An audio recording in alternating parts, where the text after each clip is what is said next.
Good morning and welcome to the National Newspaper Publishers Association's Let It Be Known on this Tuesday, January 11, 2022. From a pandemic perspective, 2022 seems poised to begin with a hefty dose of deja vu. With COVID-19 cases on the rise in many countries in the lead up to the new year, but meanwhile, a new coronavirus variant seems poised to overwhelm healthcare systems amid fears that vaccines, from first inoculations to boosters, depending on the country, could not be rolled out quickly enough to stem the impending tsunami of infections. The welcome news that surges of the Omicron variant are associated with less severe disease in adults than our preceding variants of COVID suggests that some of the pandemic modelers' worst case scenarios will not come to pass. But life has again been disrupted. Widespread absences due to coronavirus infections have left hospitalizations, and many countries understaffed forced school children to return to remote learning and limited global mobility. And even if a relatively small percentage of those infected require hospitalization, sky-high infection rates across large populations mean that many people will still face life-threatening disease and long-term disability. This is particularly true for the unvaccinated, a group that includes a large proportion of the world's population, especially children. For those who had hoped that 2021 would be the year that put the pandemic in the past tense, it was a harsh reminder that it is still very much present. Rather than laying plans to return to normal life, we knew before the pandemic 2022 is the year the world must come to terms with the fact that COVID is here to stay. We discussed that and more this morning. But first, the headlines this morning. Symone Sanders, the former chief spokeswoman for Vice President Kamala Harris, is joining MSNBC as an anchor and will host a new weekend program on the cable channel, the network said this week. Sanders, 32, and the daughter of NMPA publisher Terry Sanders of the Omaha Star, left her post with Vice President Harris at the end of December, becoming the most prominent member of the Biden White House to shift from politics into a full-time job in the news media. The format, title, and time slot of her MSNBC program, which will air on Saturdays and Sundays starting in the spring, are to be determined, the network says. She will also serve as a fill-in anchor on the network and host a show on The Choice, the streaming arm of MSNBC on NBC's Universal Digital Service, Peacock. Also in the news this morning, James Twomey, the creative force behind the band Twomey, has passed away at the age of 76. James Twomey's most notable hit was Juicy Fruit, which dropped in 1983. The single topped the Billboard R&B charts in the #1 spot for 8 weeks. However, it only peaked at number 26 on the Billboard 200 charts. The 76-year-old percussionist, producer, and songwriter was a Philly native and started his career in the 1970s. He was a prominent figure in the commercial jazz and R&B world, playing with the likes of Herbie Hancock and Lonnie Liston Smith. James Twomey also played with Miles Davis. He co-wrote The Closer I Get to You, sung by the incomparable Roberta Flack and the legendary Donny Hathaway. He also co-produced the Grammy Award-winning song Never Knew Love Like This. We know Stephanie Mills has made that a gigantic hit. Well, this morning, according to medical science, vaccinations remain highly effective in treating COVID illnesses, and Omicron is milder than earlier versions of the virus. The combination means that most Americans, including children and vaccinated adults, face little personal risk from Omicron.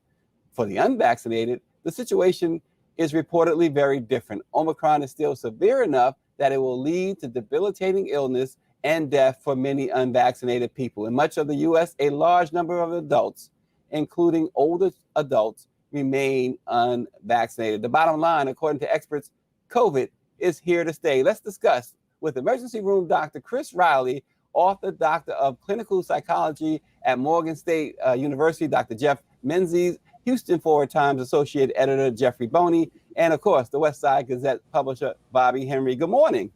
Good morning. Good morning, sir. Good morning. Well, let's just throw all the cards on the table. let me start with this question, and I'll start with the doctors. And Dr. Menzies, if you are not vaccinated, can you or should you be considered an anti-vaxxer? Thank you for that question, and absolutely no. There's a very clear difference between an anti-vaxxer and somebody who chooses to not be vaccinated. And I think that label of anti-vaxxer is one of those catch-alls that's used to kind of inflame, people who are ignorant, to the ability for people to choose and still maintain a healthy status as far as COVID is concerned.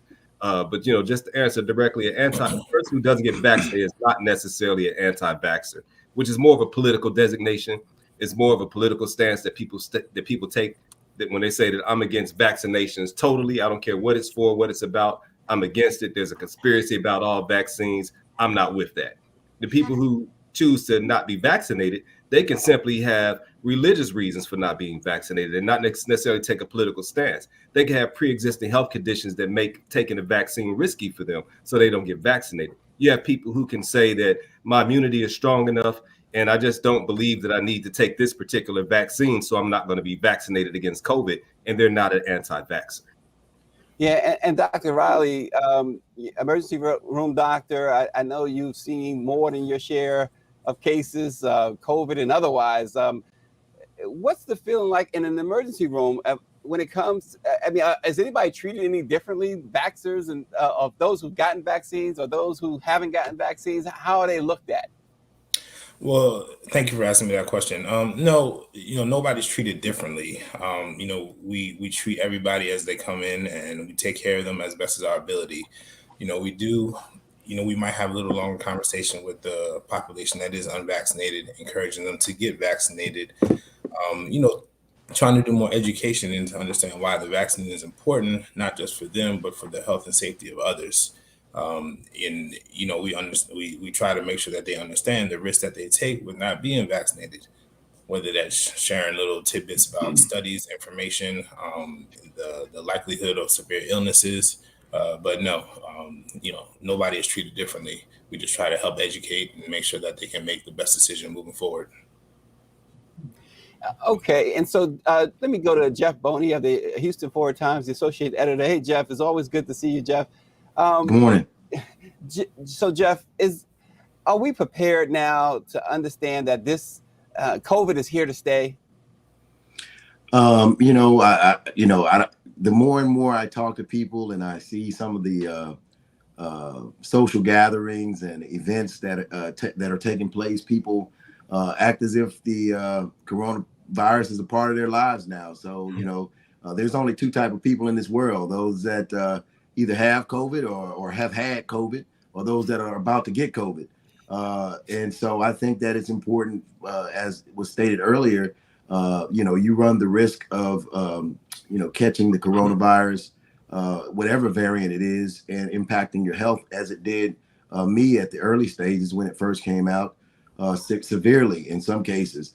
And so I think that you have people who are focused on trying to take certain healthy routes to try to avoid, getting COVID. But, it's just a matter of time. I believe even if you're asymptomatic, you could still become a super spreader, and not know it. And it could impact those that are subjective to the COVID variants that are out there that could impact them health-wise. Mm-hmm. And Bobby Henry of the West Side Gazette down in Fort Lauderdale, Florida. Bobby, I know that Florida has taken its share of hits when it comes to the mandates there, or the lack of mandates, the governor's inaction. But set the scene for us there as far as vaccines and unvaccinated. How are Floridians, I guess is how you say it, Bobby, how are they viewing the status of the vaccinated and the unvaccinated? Is there a sort of a war that we see in other places? Okay, first of all, let me say, thank you very much for allowing us to be here and have this conversation. As it pertains to Florida, Broward County in particular, Broward County and Dade County are leading the nation in terms of COVID cases, in deaths and in the actual cases. Now, as it pertains to vaccinated as opposed to anti-vaxxers, When I went to this website to see what was happening, I saw that the people who were anti-vaxxers were mostly white males and mostly white Republican males.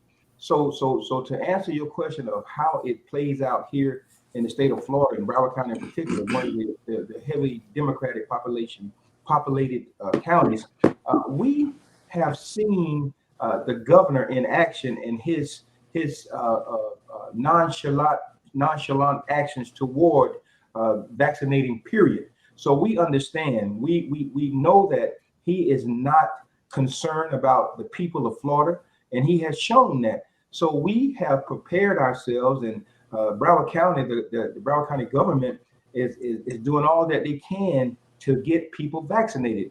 There are vaccination points and tests throughout the inner city in particular, and then throughout the county.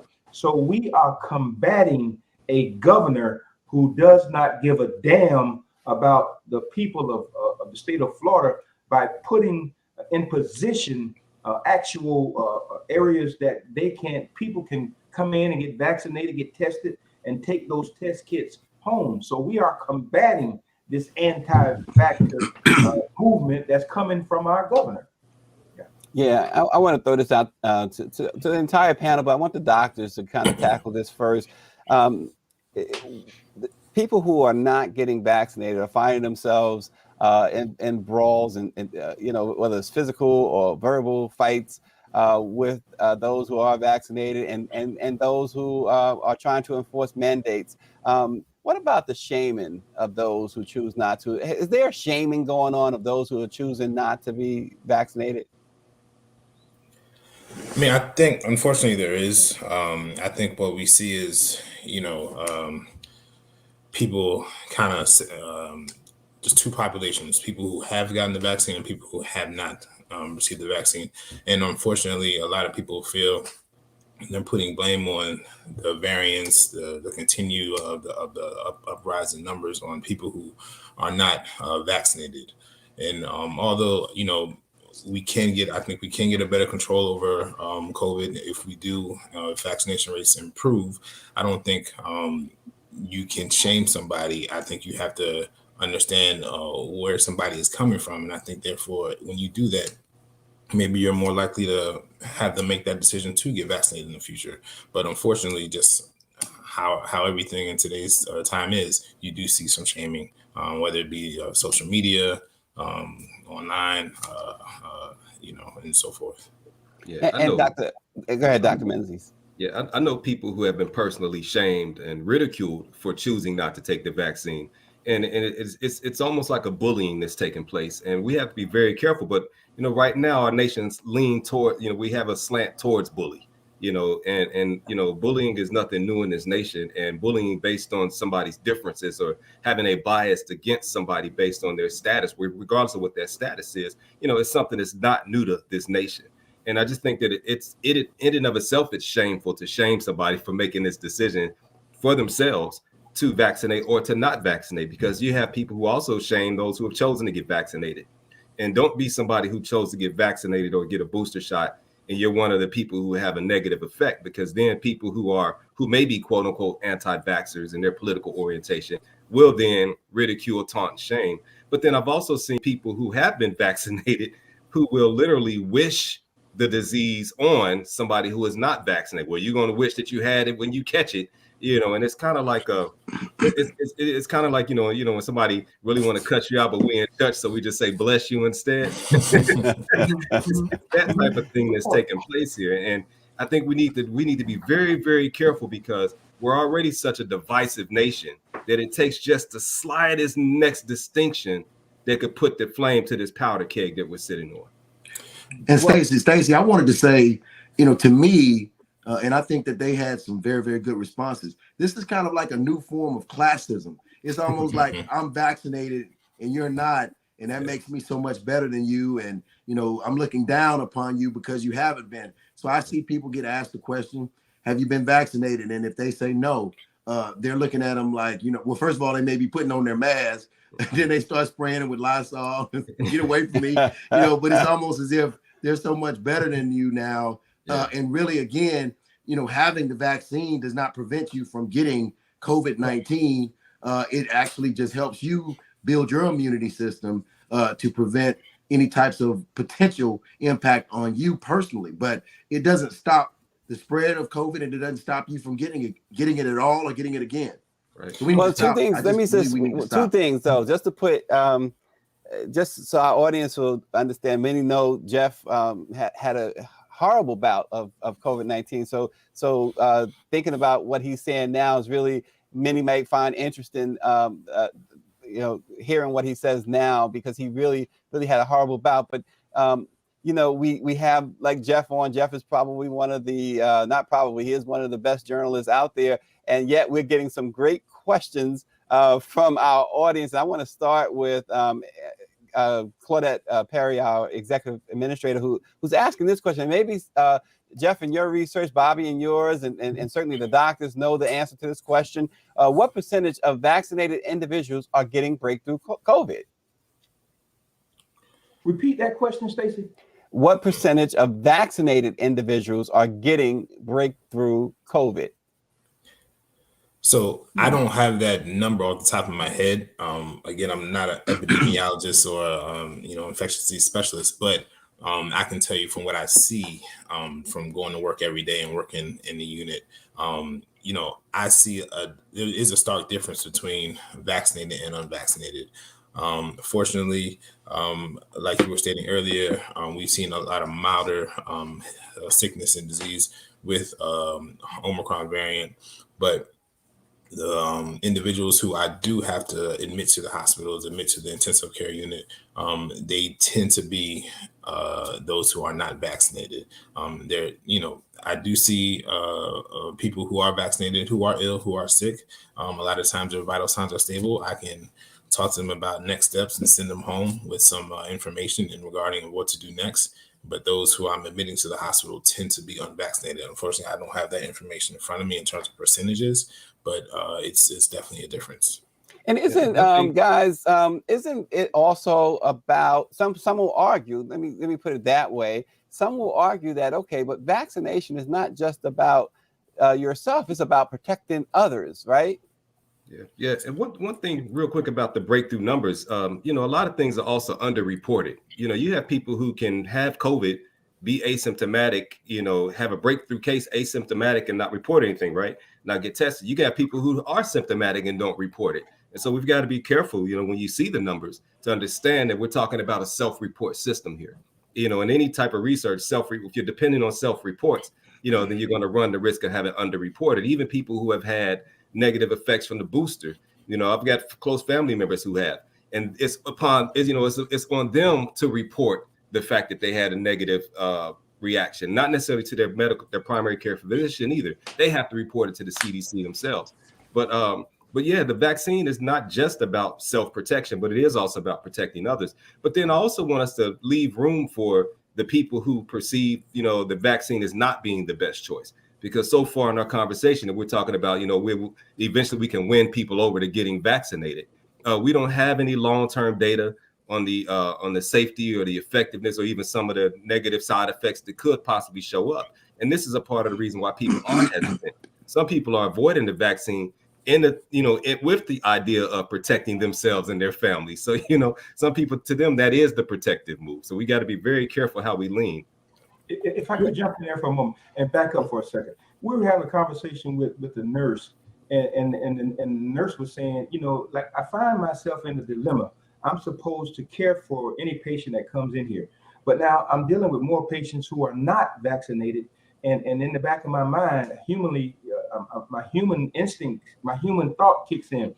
Well, here we have a person who had an opportunity to get vaccinated and chose not to, and now they're in a hospital bed about to go on a ventilator, and people who have been vaccinated, that need to come in and perhaps get some whatever. So I'm torn. It becomes a problem between the caregiver and their personal feelings about who should receive this care and who shouldn't.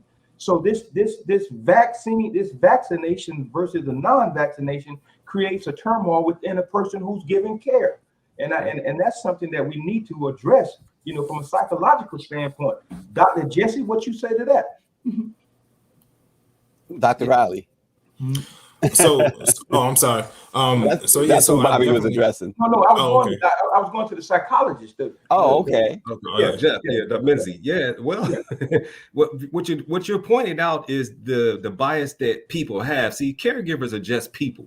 You know, when you boil off all of the titles and all of the academic degrees, you're still just talking about people. And unfortunately, in our professional pursuits, many of us have to take ethical courses. If you're licensed, you have to abide by the rules of your board of ethics. But it does not necessarily mean that you've undergone the process of self-refinement that will put you past the bias and would allow you to do the work that you're tasked with doing. And so, yes, people have these dilemmas. You even have medical practitioners who themselves don't believe in taking the vaccine. And so that's a quandary that people have found themselves in too, right? You've got people, you have medical doctors, nurses, physicians literally walking off the job rather than being forced to be vaccinated, which created a quote unquote shortage, in the hospitals. And so, I think that ignorance is at the core of all of it. People who have put 100% faith in the vaccines have a certain level of ignorance, and so do the people who have 100% been against them have a certain level of ignorance. And these people are also professionals. It's not just the person sitting at the bus stops taking a nap. This is your high level executive. This is the head of a medical team. This is the lead surgeon in your hospital. This is the receptionist at the hospital. And so, we have to just understand this is a people issue, and people tend to be ignorant. People typically do not refine themselves beyond their biases. And that's one of the issues I've had with professionalism for years now. And let me just, we probably this morning, just a little bit of an alert that we are probably going to go over some time today, because this is such a great conversation. Plus, we have so many comments and questions in the chat, and I want to bring some of them up. David Youngblood says, please address the elephant in the room. The unvaccinated helps the continual presence of the virus. Is that so? So I think, coronavirus is going to be here. I think, of course, seeing the coronavirus in the unvaccinated increases the chance of variants. We've seen that. We need to definitely continue to encourage vaccinations across the board. That's the number one thing that we have to help prevent this. It is preventive medicine. It's one thing that we as African Americans struggle with. But if there's one way to get this under control, it is through vaccinations. We have to continue to educate. We have to continue to reach out to these communities. I think there were a couple good points made, but the biggest thing is getting people to understand that this is important. This is something that just doesn't help you, but helps other people in your family. It helps our little ones who are not able to get the vaccine yet, helps them to be safe. So looking at the broader, the bigger spectrum of everything, and not just looking at as a personal matter, but you're doing this not just to help yourself, but to help others. And I think that'll help us get this under control a lot faster. Jeffrey Boney, I want to lift up this comment here, and I want to direct it to you. Want your perspective on it. The mask, Claudette Perry says, the mask and a change in behavior kept people safe before the vaccine. Is it really wrong if certain people choose to continue to protect themselves in that way? Well, absolutely. I think that, protecting yourself by any means necessary is extremely important. I think it's the most prudent and wise thing to do. I do want to, say that, you think about the vaccine, right? And a lot of people's hesitancy to it. African Americans have a history in this country of not being keen to being told what to do based off of what's been going on in this country's history foundationally. And so, we have to keep in mind there's a lot of mistrust in this country. This vaccine, well, first of all, this virus was thrust upon us. We didn't ask this. And now this vaccine is being thrust upon us, and we're being told, take it or else. I think that we've come to a point where, if you feel like, washing your hands, using a sanitizer and wearing your masks is your overall primary choice of safety, then do that. But I do want to say that, there's an entity in this country called the FDA, the Food and Drug Administration. So if the the Food and Drug Administration has okayed and green lighted this vaccine, what about the Popeye's chicken you're gonna eat today? you don't know what's in that. And we line up all over the country for that. But, all the other things that we ingest and put in our bodies, the bottled water or whatever it is that we drink, the coffee, the tea, so we need to, not pick and choose, what we are concerned or about or what we have questions about. We need to question everything if we're going to take that route. Well, one of the things, I'm sorry, let me just make this point too, just to go along with Jeffrey's point, and I'll let you go, Doctor. Dr. James Hildreth, the president of Meharry Medical College, was on the FDA's board that approved the vaccines. We had Dr. Hildreth on the show before approving the vaccines, and one of the things he vowed was that he was never going to approve a vaccine that did not help African Americans and was not available to African Americans. So, I mean, we could take that for what it, what you will. But go ahead, Doctor. Yeah, what's it? Shout out to Meharry. I actually graduated Fisk, so I spent a lot of time over there, and I've taught courses at Meharry over the, back in the day. But the whole FDA approval piece, it does give us a certain sense of security. It gives some people a certain sense of security. But at the same time, we've had plenty of FDA approved medicines and procedures that end up having to be recalled later because it's found that they've done damage to people. And so we can't pretend, I'm not saying anybody here is, but we can't pretend like this approval means that this stuff is fail-safe and that it's absolutely good for you. And so I think that maintaining that centered, reality-based perspective of anything that you're dealing with is the best place to be in. So that way you're not all the way over here, you're not all the way over there. It's like, no, I understand why Black people would be hesitant for this. Why? I mean, I can't say overstated, but the much stated CDC syphilis experiment that took place in Tuskegee. I don't call it the Tuskegee experiment because it looked like Tuskegee did it. But you got to just be really mindful that the history is real and that our current experience is also real. To where you have medical malpractice, you have more Black women that died during childbirth than white women, and that it doesn't matter your socioeconomic status. Serena Williams was experiencing the same thing, where we're not being listened to about our bodies. There are more hysterectomies that occur in Black women than non-Black women. Why? Some say it's because of medical malpractice, and it's because of a bias. And you have an entire book, Medical Apartheid, by Harriet Washington, that details these things well beyond I could ever do it. Now, that one other point I want to make real quick is about the vaccine being our best line of defense, right? I'm all for people choosing whatever they want to choose when they want to choose what they're going to do, right? My position in this is that our immune system is our best line of defense. And so when the good brother brought up, the foods that we're ingesting, I've always questioned why food and drugs are under the same administration, but that ain't this conversation. When you talk about what we're putting into our bodies, why isn't there such a large push for us to improve our immunity? Like, why aren't, better foods being pushed? Why can't you go to the grocery store now and get 50 pounds of free produce, to help combat COVID? Why aren't we getting, free vitamin C, zinc supplementation and things of that nature right now? Why is it just the pushing and the mandated of vaccines, but not of lifestyle changes and more education around diet? Why isn't that a part of this? Yeah. If I could, let me jump in for 1 second. I like that. I'm with you. I think when certain entities labels are attached to something that we should be doing, it brings up a hesitancy. The fact that the FDA or whomever. Now, I've said this, and this may be on the basic level. If they said you get vaccinated, this vaccination would, as it pertains to men, would induce or increase your libido. It would cause a phenomenal effect in that arena. Every Negro I know will be standing in line to get vaccinated. Well, on that note, let me lift up a comment here. Yeah. Dr. Nicole McDaniel says, as for the vaccine, does it help prevent new mutations when more people overall are vaccinated, since it shortens the infection period when they do get the virus? Do we have a response to that? So I think so. I think, yes, we will see there will be less transmission. The more transmission, the more times the virus is introduced into a new host, there's more likely a chance of there's change of that. There could be possible change of that virus. So the less we're able to transmit the virus to others, I think that will help better control new variants showing up.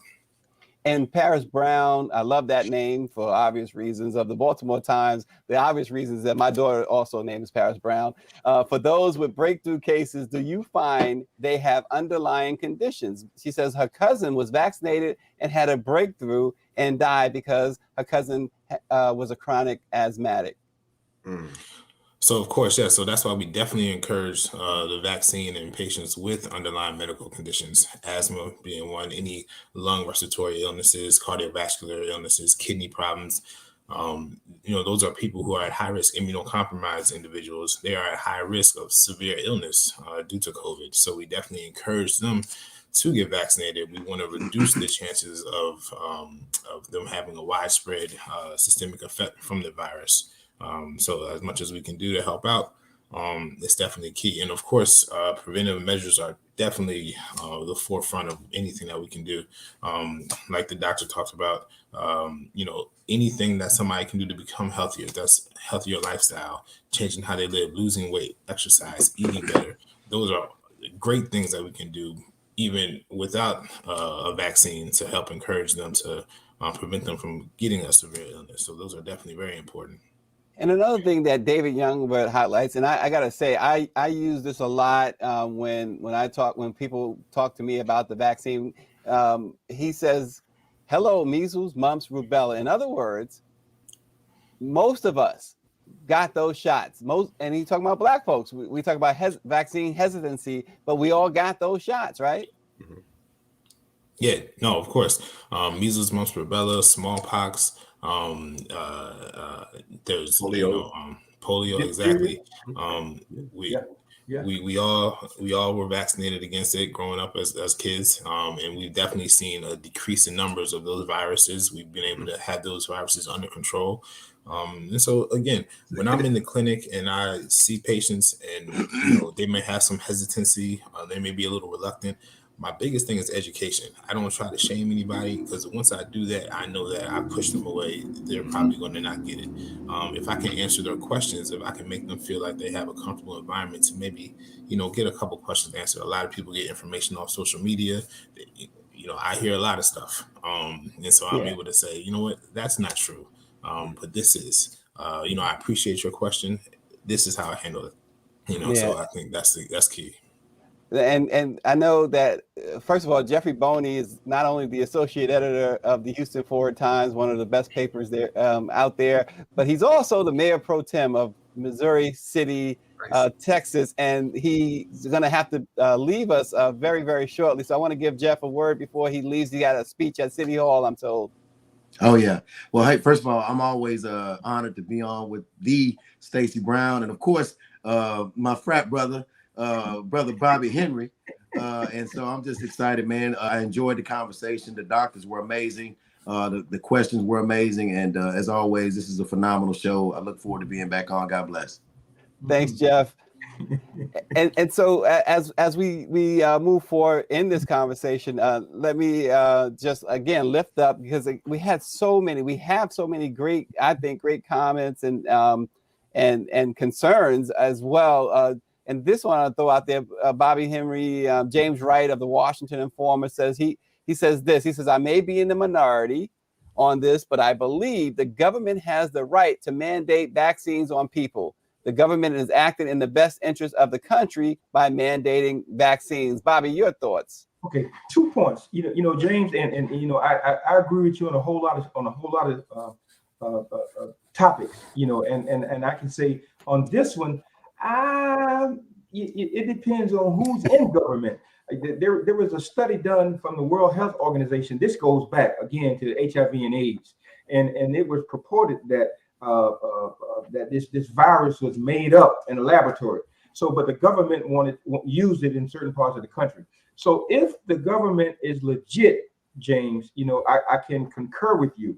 But if there is any ill feelings or a need to want to get rid of individuals, then I would say, James, I don't agree with giving the government in totality the all in all solution to vaccination. I would have to disagree with you on that.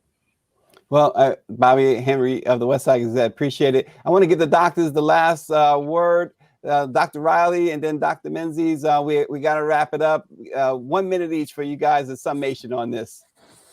Well, thank you for having me. I enjoyed the conversation. It was great meeting everybody this morning. I just want to encourage everybody to ask questions. If you're unsure, seek questions. There's a lot of quality online information. There's a lot of you can go to your local. You can talk to your physician, ask them questions about the vaccine, and don't be afraid. There's no dumb question. There's a lot of information out here. People are trying to decipher what's true and what's not. And so, I think the best thing we can do is to just educate. The more we educate, the more we know, the better informed decision that we can make as a group to not just help ourselves, but to help our family, protect others, protect community members who may not be able to receive the vaccine, who may be at more risk, so that we can better get a control of this virus. Again, I thank you for having me this morning. Thank you, Dr. Reilly. Dr. Menzies. Yes, thanks for the opportunity to sit on the panel with these great brothers here today. I really enjoyed myself. It's a very important topic and a conversation that should be had and should continue to be had. I just want to say that regardless of what decision that you're making, whether you choose to be vaccinated or you choose to not be vaccinated, while it's still a choice that we can make, I just want to say that regardless of that choice, take good care of yourself. Do any and everything that you can, to protect your life. To strengthen your immunity, to avoid illnesses at all costs, and then also be kind to each other. Don't shame and talk down on other people. Don't belittle people, just because they make decisions that are different than yours, as long as those decisions don't directly hurt you. But then that's the caveat, right? People, we believe, that if a person chooses to not be vaccinated, then they're putting other people at risk. We don't necessarily know that. These viruses exist based on the strength of them as a virus. Flu vaccines have been around for a while. The flu hasn't gone anywhere. And so, we might just need to understand that this is something that the human being is going to have to eventually adapt to, and be able to deal with, as another virus that circulates through our society. But again, regardless of what you choose, just be sure to take care of yourself, right? And be kind to each other. Stop shaming, stop ridiculing, stop the violence against people who choose different than yourself. That's definitely not going to help us. Racism might be, this distinction might be, these distinguishing points might be the greatest virus that we've ever faced. Well, Dr. Menzies, we really appreciate you this morning as well. And just as a side note, the National Newspaper Publishers Association's view on vaccination is that all who can should get vaccinated. And that comes from our president and CEO, Dr. Benjamin Chavis, as well as the chair of the NNPA, Karen Carter-Richards, and the board. The NNPA's Midwinter Training Conference is here next week. It kicks off on the 19th. We'll be at the Diplomat Beach Resort in Hollywood, Florida, with the great Stephanie Mills. So join us, where the theme is the publishing industry, advancing the Black press of America, reaffirming, engaging, and empowering. Visit www.nnpa-events.com. You can get a hotel room. You can join us, sign up for the conference, and come along to Hollywood, Florida, where we will be practicing all COVID safety measures, strict COVID safety measures. Great conversation this morning. Really appreciate it. Thank you for joining us, and we will see you tomorrow.